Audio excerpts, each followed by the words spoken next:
বর্তমান সময়ের সবচেয়ে বড় আলোচিত বিষয় এদেশের কয়েকটি বিষয় আছে। একটি বিষয় আমরা সবাই জানি যে অনিয়ম নিয়ে আলোচনা হচ্ছে, দুর্নীতি নিয়ে আলোচনা হচ্ছে। ইসলামের বক্তব্য কি? দুর্নীতি ইসলাম কীভাবে দমন করে এবং সুন্দর চমৎকার ইসলাম শাসিত সমাজ ব্যবস্থায়, রাষ্ট্র ব্যবস্থাপনায় দুর্নীতি কি কীভাবে নির্মূল করা হয়, এ প্রসঙ্গে আপনাদের সামনে ছোট্ট একটি আলোচনা। মুআজ্জাজ হাজিরিন, আমরা সবাই জানি যে ইসলামে হালালের গুরুত্ব অনেক বেশি। হালাল আয় রোজগার, এমনকি শুধু আয় রোজগারের ক্ষেত্রে নয়, কথাবার্তায়, আচরণে, পোশাক আশাকে, লেনদেনে, দৈনন্দিন জীবনে সব জায়গায় একটি বৈধ অবৈধের একটি বিষয় আছে। হালালের একটি সীমারেখা আছে এবং সে সীমারেখা খুবই সুস্পষ্ট। রসুল বলেন আল হালাল বাইয়িন, হারামের সীমারেখা স্পষ্ট, ওয়ার হারাম বাইয়িন, হারাম কি সেটাও আমাদের সামনে একেবারে স্পষ্ট নির্ধারিত।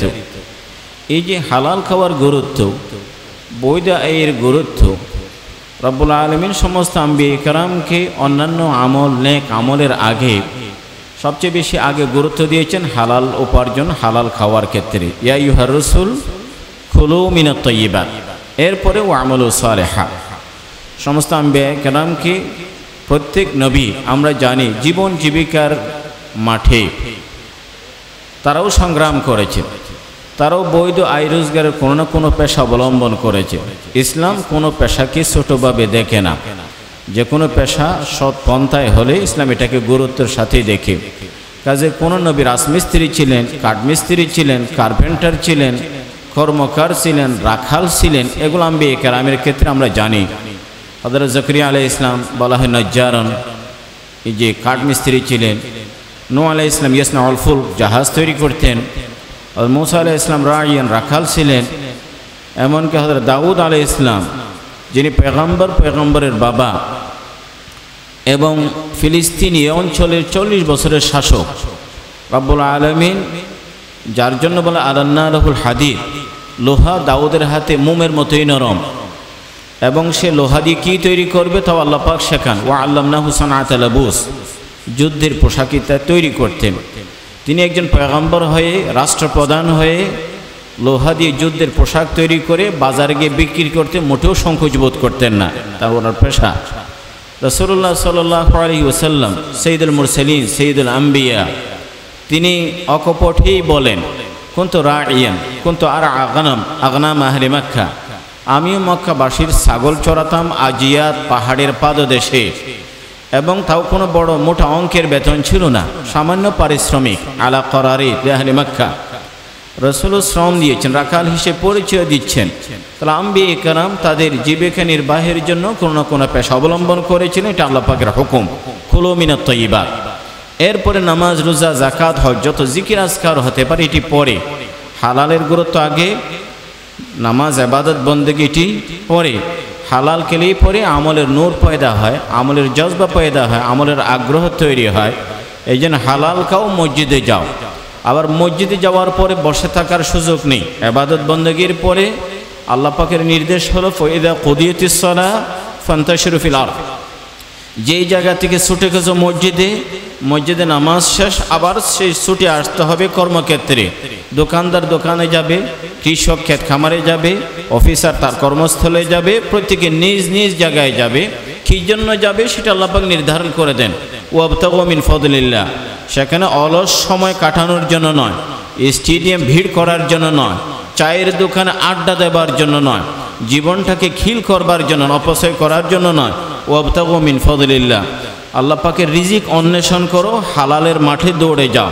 কাজে ইসলাম বলে আজান হবে ফাসাউ ইলা যিকরিল্লাহ, কর্মক্ষেত্রে সবাই মসজিদে আসো, নামাজ শেষ আবার বেরিয়ে যাও, এটি হলো ইসলামের নির্দেশ। রব্বুল আলামিন বলেন কুলু মিনাত তাইয়্যিবাত ওয়া আমালু সালিহা, ভালো হালাল খাবে, এরপর নেক আমলের কথা। এত বেশি গুরুত্ব।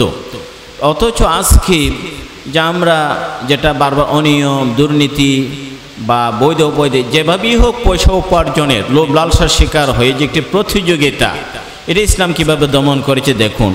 আমি আজকে যেহেতু সময়ের কথা বিবেচনা করছি, প্রথমে রাসূলুল্লাহ সাল্লাল্লাহু আলাইহি ওয়াসাল্লাম আদর্শ, জীবন আদর্শ এবং খোলাফায়ে রাশিদিনের কয়েকটি আদর্শ আপনাদের শোনাতে চাই।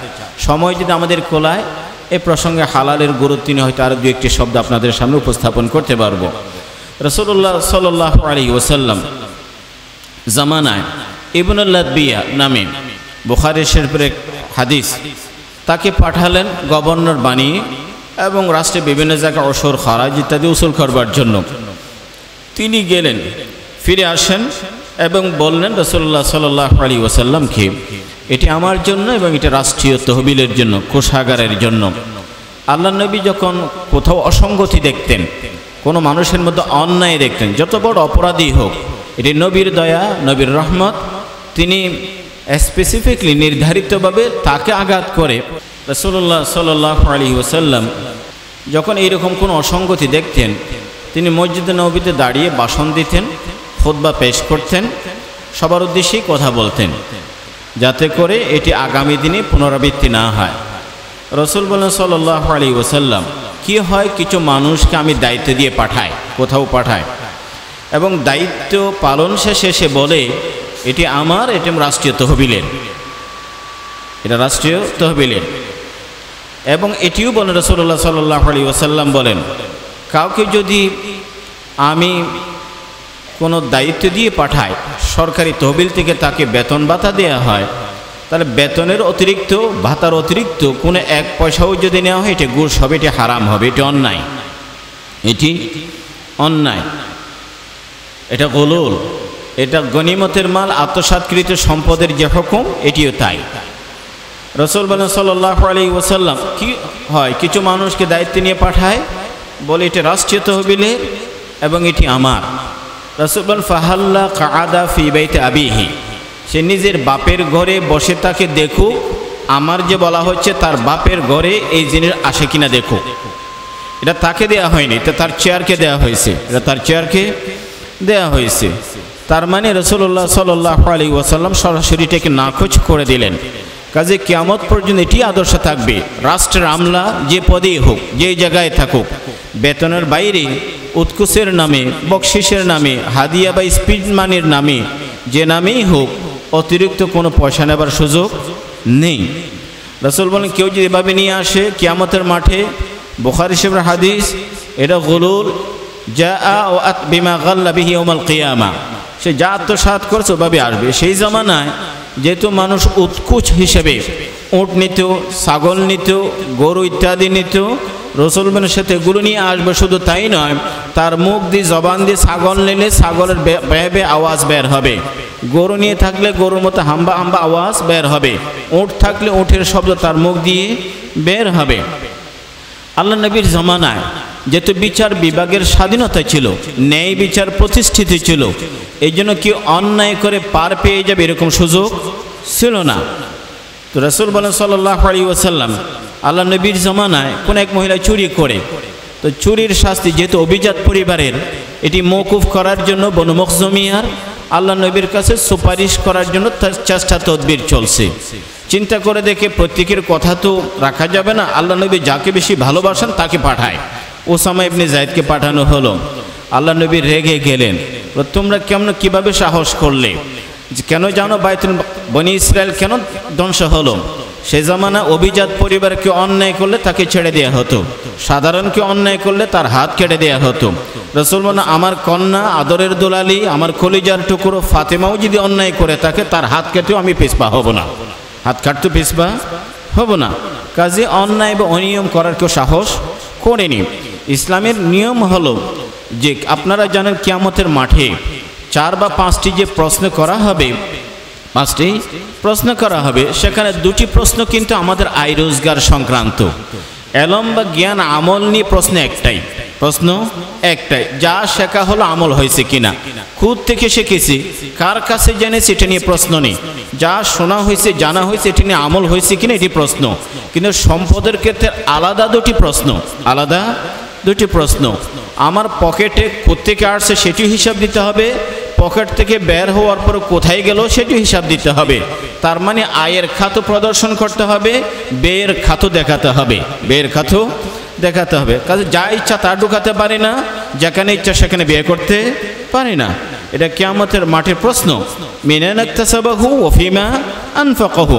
কাজে কিয়ামতের মাটিটি জবাবদিহি করতে হবে। কিয়ামতের মাঠে জবাবদিহির আগেই দুনিয়াতে মিন আইনা লাকা হাযা, এটি একটি ইসলামের কমন পরিভাষা। মিন আইনা লাকা হাযা, এটি কোথা থেকে পেয়েছেন এটা বলতে হবে। Where did you get it from, এটা কোথা থেকে পেয়েছেন এটা বলতে হবে। আমাদের সমাজ এটা নেই। অথচ যে সমস্ত কাফির রাষ্ট্র অনেক সময় যারা কঠিনভাবে তারা আইন মেনে চলে, সে সমাজেও কোথা থেকে পেয়েছে এটা জবাবদিহি করতে হয়। এক সময় জন এফ কেনেডি, আমেরিকার প্রেসিডেন্ট, সে যখন সস্ত্রীক ইউরোপের কোনো সফরে আসে, রাষ্ট্রীয় সফরে আসে, এক সাংবাদিক প্রশ্ন করে বসে, আপনার খরচ বিমান টিকিট তো রাষ্ট্র দেবে, আপনি কোন সাহসে আপনার স্ত্রীকে নিয়ে গেলেন, কার পয়সায় নিয়ে গেছেন, কার পয়সায় নিয়ে গেছেন? প্রেসিডেন্ট সাংবাদিককে বলতে বাধ্য হন, আরে যে ভাই আমার বেতনের টাকাতেই নি, আমার স্ত্রী রাষ্ট্রের পয়সায় যায়নি, রাষ্ট্রীয় পয়সা। অথচ বর্তমান সময়ে দেখা যায় গরিব দেশের প্রতিনিধি দল এক বিমানে হয় না, 2 বিমান, 150-200 প্রতিনিধি দল, 150-200 প্রতিনিধি দল সফর করে রাষ্ট্রীয় তহবিলে। মিন আইনা লাকা হাযা, এটা কোথা থেকে বলতে হবে। এমনকি আমিরুল মুমিনিন ওমর ইবনুল খাত্তাব জুমার আলোচনায় ভাষণ দিয়েছেন, ইসমউ আতিউ, আমি কথা বলছি সবাই মনোযোগ দিয়ে শোনো এবং মেনে নিতে হবে। সালমান ফারসি বলেন না, এভাবে হবে না, ডালাওভাবে হবে না, কথা বন্ধ করেন। কথা কেউ বল, অন্য কোনো সাহাবী বলছে কথা বল, কেন ভাই, কেন বন্ধ করব? আমাদের প্রত্যেকের গায়ে একটি জামা, আপনার গায়ে 2টি জামা, আপনার গায়ে 2টি জামা। আগে বলতে হবে, জমার আগে যে বন্টন করলেন প্রত্যেকে একটা দিলেন, আপনি কোন অধিকারে 2টা নিছেন? ওমর ইবনুল খাত্তাব কিন্তু প্রাসাদ তৈরি করেননি, ঘোড়া কিনেন নাই, গায়ে শুধুমাত্র 2টি জামা। আমিরুল মুমিনিন মিন আইনা লাকা হাযা, এটা কোথা থেকে পেয়েছেন বলেন? আমিরুল মুমিনিন টিকুই বাসন বন্ধ করে দিলেন, বলেন আব্দুল্লাহ কই? আব্দুল্লাহ দাঁড়াও, নিজের সন্তান। আব্দুল্লাহ তুমি বলো তো বাবা, তোমার বাবার গায়ে যে 2টি জামা বলো। আব্দুল্লাহ ইবনে ওমর বললেন, আমার ভাগ্যেও একটি জামা পড়েছিল, যেহেতু আমার বাবা অনেক লম্বা চওড়া, একটি পোশাক হয় না, এই জন্য আমারটাও আমার বাবাকে দিয়েছি, এই জন্য আমার বাবার গায়ে 2টি জামা। এরপরে বললেন, এখন বলতে পারেন, শুনবো, মাথা পেতে মেনে নেব। দেখেন আমিরুল মুমিনের গায়ে শুধুমাত্র 2টি জামা, এটির জন্য জবাবদিহি করতে হচ্ছে, অ্যাকাউন্টেবিলিটি। আজকে জবাবদিহির জন্য দুদক আছে কি না? নগদাতবিহীন একটি সংস্থা, নগদাত অনেক সময় তদন্ত করলে তাদের তলের বেড়াল বেরিয়ে আসে। ইসলামের মধ্যে দুদক প্রয়োজন হয় না, দুদকের কমিশনার প্রয়োজন হয় না। ইসলাম বলে ডানে কানে এমনি 2জন, ডানে কাঁধে বাম কাঁধে 2জন কমিশনার 24 ঘন্টা বসে আছে, কেরামুন কাতিবিন বসে আছে। এই জন্য দুদক দেখছে না দেখছে এটি বড় বিষয় না, ডানে বামে 2জন ফেরেশতা কমিশনার, ওরা তো দেখতেছে। এই জন্য এখানে দুর্নীতি করার কোনো সুযোগ নেই। আমিরুল মুমিনিন ওমর ইবনুল খাত্তাব রাদিয়াল্লাহু আনহু, আপনি জানেন রাতের অন্ধকারে ছদ্মবেশে বের হয়, এ ঘটনা বই পুস্তকও লেখা আছে, সবাই জানে। মা দুধ মিশাতে চাইলো, কন্যা বলে যে না। মা বললেন আমিরুল মুমিন দেখবে না, কন্যা বলে যে কি, আমিরুল না দেখলে কি হবে, আমিরুল মুমিনের রব দেখবেন। আমিরুল মুমিনের হযরত ওমর ইবনুল খাত্তাব রাদিয়াল্লাহু আনহু বলে, এই মেয়েকে তো বউ বানানো যায়, স্ত্রী বানানো যায়, নিজের ছেলের জন্য বউ হিসেবে নিয়ে আসেন। আসিমের জন্য সে ঘর থেকে, সে পরিবার থেকে ওমর ইবনে আব্দুল আজিজ তৈরি হয়েছে, ওমর ইবনে। তাহলে হালালের মধ্যেই বরকত, হালালের মধ্যে, হালাল খেলেই বায়দুল বুস্তামি তৈরি হয়, আব্দুল কাদের জিলানি হয়, ইমাম বুখারী হয়। হালালের রক্ত থেকে পীর বুজুর্গ হয়, হারামকে কোনো পীর বুজুর্গ দূরের কথা, ভালো মুসলমানও আশা করা যায় না, রক্ত দূষিত। ওমর ইবনে খাত্তাব রাদিয়াল্লাহু আনহু তিনি এক সময় দেখলেন নিজের স্ত্রীর বাসার মধ্যে 2টি চাদর বিছাইলো। জিজ্ঞেস, এই 2টি চাদর কে কোত্থেকে পাইছো? আমি তো কিনি নাই। বলেন অমুক আপনি গভর্নর পাঠাইছেন না, ওই গভর্নর আমাদেরকে হাদিয়া দিয়েছে। বলেন যে হাই রে আফসোস, আমাকে দিয়ে পারে নাই, ম্যাডাম দিয়ে চেষ্টা করছে। বর্তমান সমাজে অফিসারকে না পেলে ম্যাডাম দিয়ে ম্যানেজ করে, এই জন্য ম্যাডামের হাতে কি দেওয়া হয়, পুরস্কার বা ইত্যাদি তুলে দেওয়া হয়। হযরত ওমর ইবনুল খাত্তাব দেরি করেন নাই, আরে শয়তান আমার মাধ্যমে আসতে পারেন, আমার ঘরে ঢুকতে পারে নাই, ম্যাডামের মা ঢুকতে এইখানে টেনে নিয়েছে, জোর করে কেড়ে নিয়ে সোজা বের হয়ে গেছে। ছেলে পিছনে পিছনে ওনার ছেলে বের হলো, আমি আব্বাজান কোথায় নিচ্ছে? বলে যে না, এগুলো ঘরে থাকতে দেব না। বলে এটা হাদিয়া। বললেন এটা হাদিয়া নয়, তিনি একটা মহিলা, এক মুহাজির মহিলাকে হাদিয়া দিয়ে দিলেন, আর একটা আনসারি মহিলাকে হাদিয়া দিলেন। কোনোভাবেই দুর্নীতির কি দেন নাই, প্রশ্রয় দেন নাই। কত সচেতনতা! হযরত আবু বকর সিদ্দিক রাদিয়াল্লাহু আনহুর স্ত্রী বলেন, আমাদের মিষ্টান্ন খাবার একটু আগ্রহ জেগেছে, মিষ্টি খাবাও। একজন সরকার প্রধান, ওনার বউর ইচ্ছা কি? ভোগ করা, ভালো খাওয়া, একটু মিষ্টি খাবার। তো আমার তো এই পয়সা নেই, মিষ্টি কিনে খাবো, কি করবা? বল ঠিক আছে, যতটুকু আপনি ডেলি পান ওখান থেকে আমরা অল্প অল্প সঞ্চয় করব। অল্প বল ঠিক আছে, তা চলে। যেদিন প্রতিদিন খাবার আসছে অল্প অল্প সঞ্চয় করে। এক সপ্তাহ পরে যখন মিষ্টি খাবার সামনে দিল, এটা কোথা থেকে? বলছে প্রতিদিন আমরা যে সঞ্চয় করেছি এগুলো থেকে আসছে মিষ্টি খাবার। হযরত আবু বকর সিদ্দিক রাদিয়াল্লাহু আনহু, সুবহানাল্লাহ, পৃথিবীর মানুষ অবাক হয়ে যায়। ওনারা পরবর্তী মানুষের জন্য কত চমৎকার দৃষ্টান্ত রেখেছে। তিনি বলেন যে এই মিষ্টি খাওয়া হবে না। কেন খাওয়া হবে না? অনেক কষ্ট করেই তো বলো, এই যেহেতু এটা জমা করতে পেরেছো তুমি, যে এটা অতিরিক্ত, তাহলে বোঝা যায় এতদিন পর্যন্ত আমরা রাষ্ট্রীয় তহবিল থেকে অতিরিক্ত নিয়েছি। ওমরুল খাত্তাব, ওসমান বিন আফফান, আবু বকর সিদ্দিক রাদিয়াল্লাহু আনহু রাষ্ট্রীয় ব্যবস্থাপনায় তারা হালাল, ন্যায় এবং আয় রোজগারের প্রতি এভাবেই গুরুত্ব দিয়েছেন।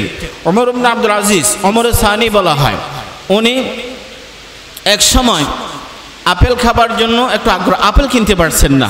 এক মানুষ এসে আপেলের একটা ফুল, একটা বড় এই যে আপেলের একটা প্লেট ডিশ নিয়ে এসে আপেল দিয়ে দিলেন, বলেন খান। পরে তিনি চিন্তা করছেন, বলছে না, খাবো না।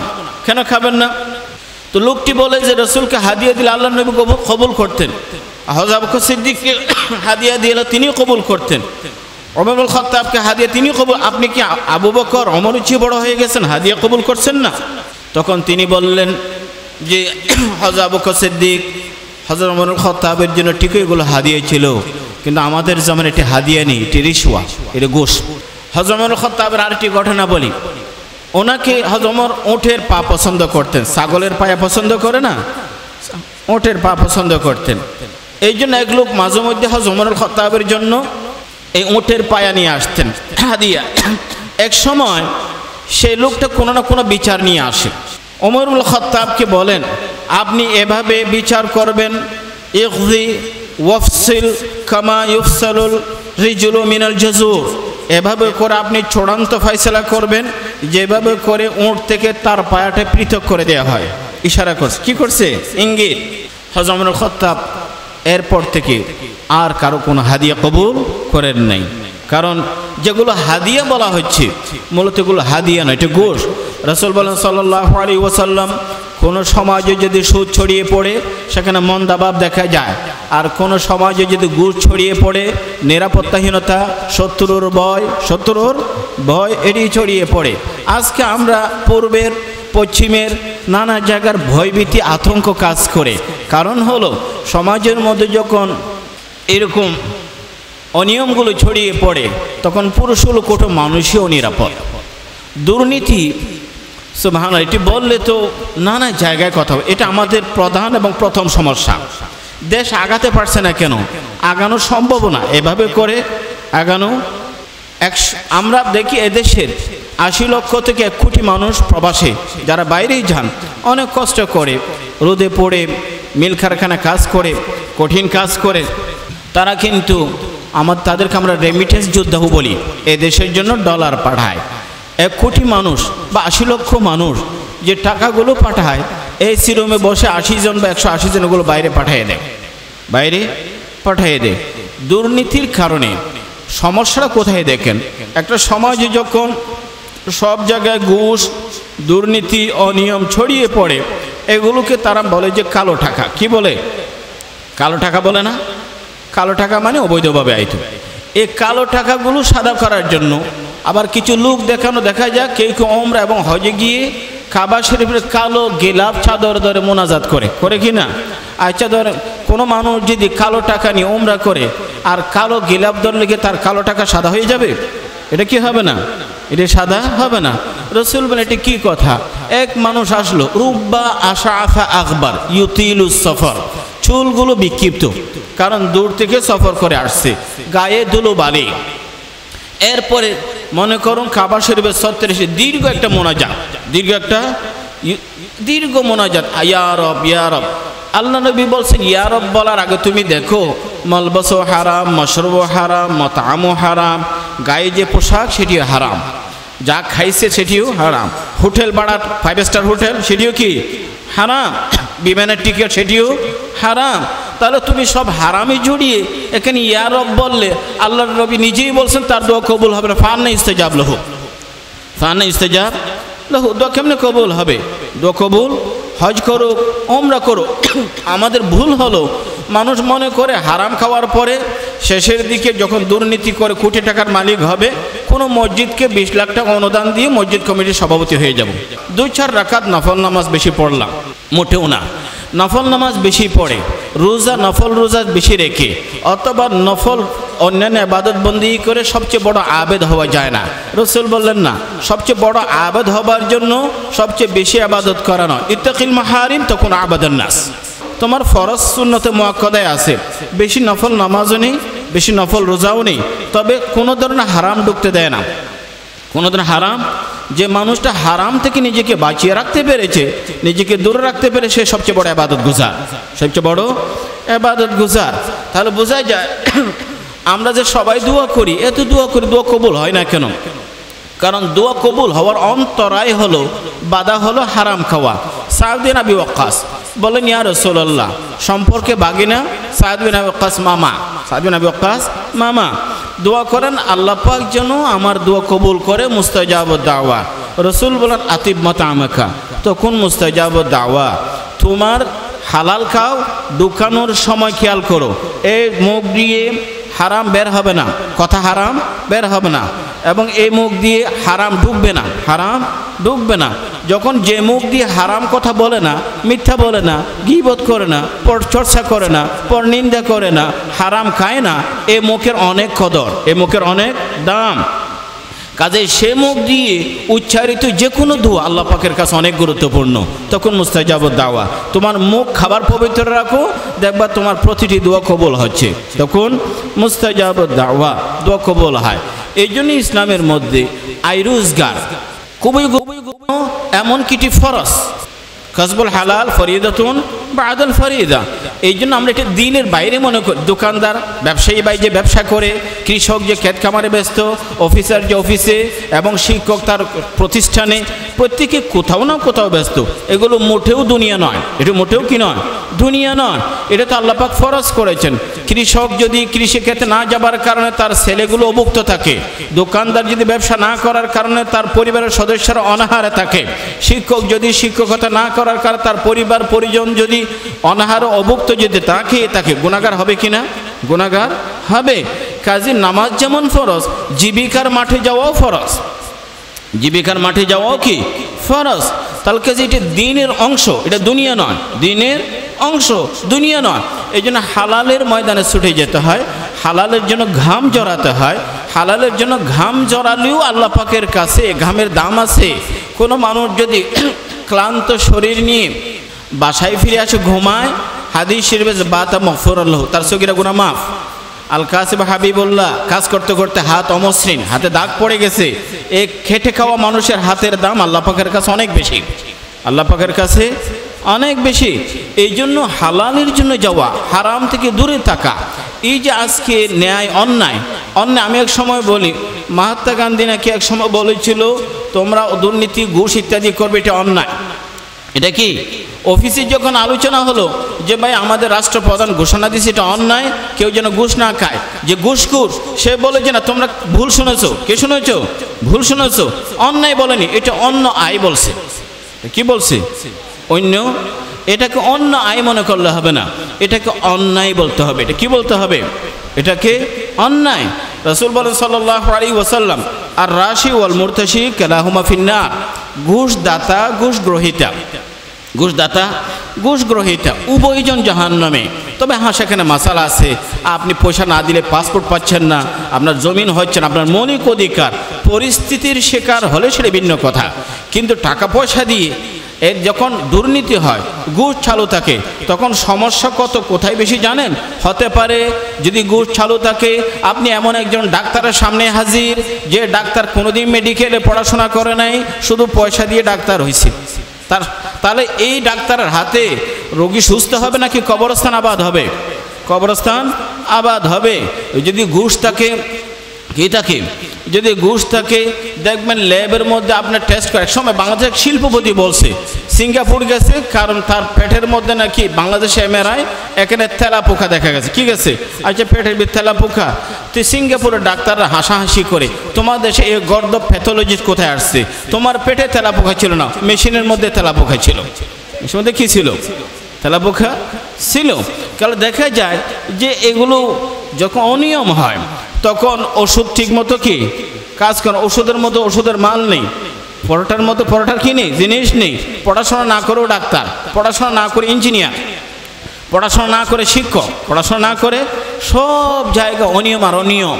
যখন ঘুষ থাকবে কোনো মানুষ খুন করেও সে বেকসুর খালাস পাবে, আর যখন আইন পয়সা দিয়ে কেনা হয় তখন অনেক নিরীহ মানুষকে ফাঁসির কাছে ঝুলতে হবে। আর এটি দীর্ঘ সত্যিতা।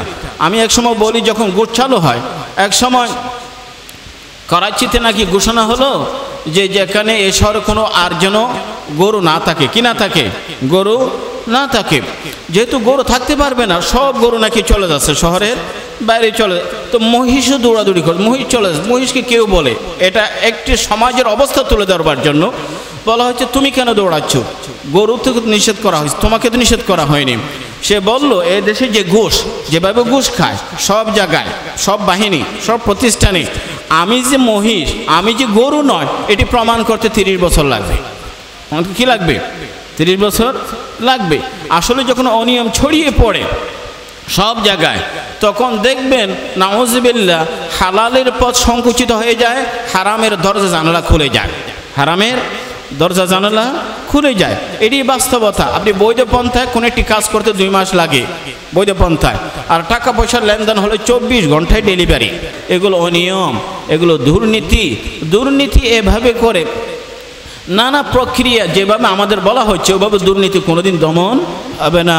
রাসূলুল্লাহ সাল্লাল্লাহু আলাইহি ওয়াসাল্লাম যে আদর্শ রেখে গেছেন, আম্বিয়া কেরামের যে আদর্শ, ইসলামের যে পন্থা, সে পন্থায় দুর্নীতি বন্ধ করতে হবে, সে পন্থায় দুর্নীতি বন্ধ করতে হবে। ইসলাম বলে যাদেরকে নিয়োগ দিচ্ছ অফিসার যেভাবে নেয়, প্রথমে তো বাছাই করে সেই জায়গায় ভালো মানুষগুলো নিয়োগ পাওয়ার কথা।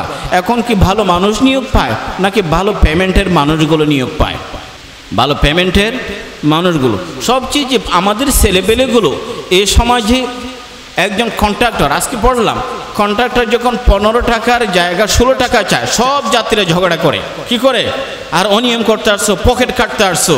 তো কন্ট্রাক্টর কি বলে, ভাই আমি 15 টাকা না 16 টাকা চাইলাম, 1 টাকা ডাকাতি করতে আসছি। কিন্তু আপনাদের মতো যারা প্যান্টেল বা পোশাক পরে আছেন ডিগ্রিদারি দেশে বিদেশে, আপনার তো এক কলমের কোষায় 16 কোটি টাকা চুরি করেন। 16 কোটি আর কি করেন? আমার চুরিটা 1 টাকা, আপনাদের চুরির সংখ্যা কোটি টাকায়, চুরির সংখ্যা কোটি টাকায়। দেখা যায় না আমরা যেটা 16 কোটি মানুষ ধরতে পারে নাই। ওয়ামা আলমু জুনুদা রাব্বিকা ইল্লা হু, আল্লাহ পাকের সৈনিক অনেক, আল্লাহ পাকের সৈনিক। আল্লাহ পাক কাউকে যখন ধরা দিতে চায় তখন মানুষ প্রয়োজনে ছাগলের হাতেও ধরা খায়, ছাগলের হাতেও কি খায়, ধরা খায়। আর এই যে কোরআনে কারীমের কত চমৎকার বক্তব্য, কোরআনের বক্তব্য কি, আল্লাহ পাক আখিরাত সম্পর্কে বলে যে তোমরা হালাল খাও, নামাজ দো, ইবাদত বন্দেগী, নিজের জিন্দেগিকে সাজাও, নিজের মুক্তির ফিকির চিন্তা নিজেই করো। কিয়ামতের মাঠে যাদের স্ত্রীর অন্যায় আবদার, ছেলেবেলেদের আবদার, পাড়াপড়শির আবদার, অন্যায় আবদার রক্ষা করতে গিয়ে হারাম খালাল পার্থক্য না করে যে প্রাসাদ তৈরি করেছো, ব্যাংক সেট, জায়গা জমি, এরা প্রত্যেকে তোমার থেকে দেখে পালাবে। ইয়ৌমা ইয়াফিরুল মারউ মিন আখি, বাবা বলে স্বীকার করবে না, ছেলে বলে স্বীকার করবে না। করোনার সময় বাবা অসুস্থ, ছেলে কাছে যায়নি। আর কিছুদিন আগে ছাগল কাণ্ডে যে ধরা, সে নিজের ছেলেকেও স্বীকার করছে, সে আমার কি নয়, ছেলে নয়। তো দুনিয়ার মধ্যে যদি ছেলে বাবাকেও স্বীকার করে, বাবা ছেলেকেও স্বীকার করে, কিয়ামতের মাঠে স্বীকার করবে। কাজে এই অন্যায় করে আয় রোজগার হারাম কালার ভরে নিজে অসন্তুষ্টিতে আর ছেলেবেলেদেরকে আরামায়েশে রাখলো, এর চেয়ে বড় নির্বুদ্ধিতা আর হয় না। মুআজ্জাজ হাজিরিন, ঘুষ নিয়ে কথা বলে তানভীর রহমতুল্লাহ আলাইহি একটি সুন্দর ঘটনা বলেন, যারা সব সময় আমি শেষ করে দিতে চাই, আমার পরে একজন কথা বললো সঙ্গে, যে তানভীর রহমতুল্লাহ যারা জিন্দেগিভর ঘুষ খায় ওদের এই অভ্যাস রয়েই যায়।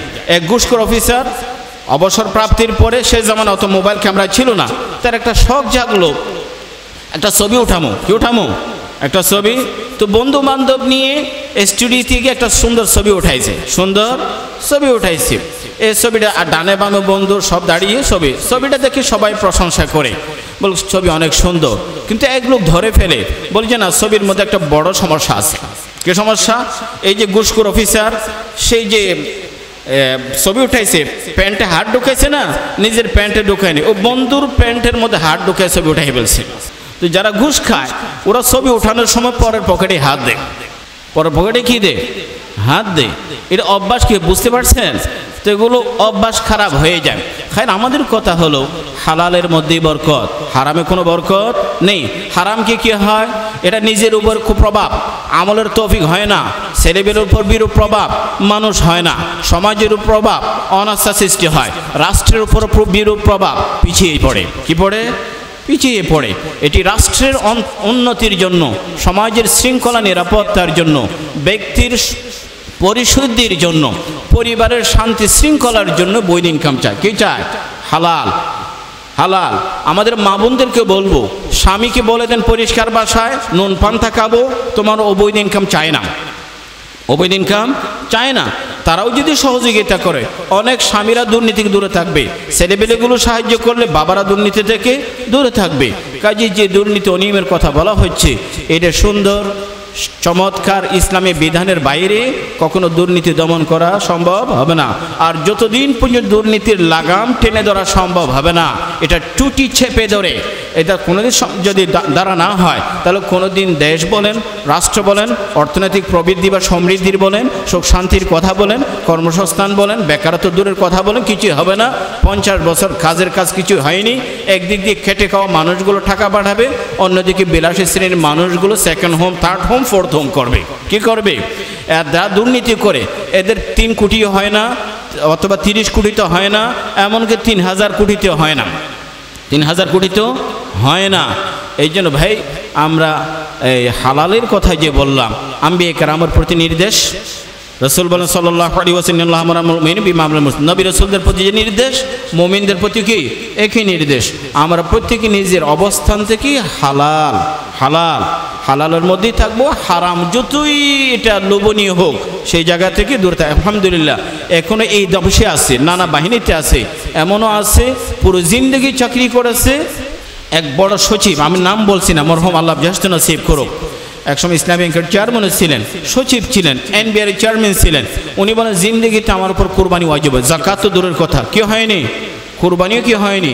ঢাকা শহরে কোনো জায়গা জমি প্লট নাই, জাকাত ওয়াজিব হয়নি, সচিব, কোরবানি ওয়াজিব। এতটুকু পয়সা উনি কোরবানির দিনও রাখেন না, যতটুকু পয়সা থাকলে ওনার উপর কি হয় কোরবানি। এরকম মানুষ আছে কি না? সংখ্যায় কম। ওই মানুষগুলোই যখন ফ্রন্টলাইনে আসবে, অত ওনারাই যখন সমাজের নেতৃত্ব দেবেন, দেশ এগিয়ে যাবে, সমাজ এগিয়ে যাবে। রব্বুল আলামিন তৌফিক দান করুন। ওয়া আখিরু দাওয়ানা আলহামদুলিল্লাহি রাব্বিল আলামিন।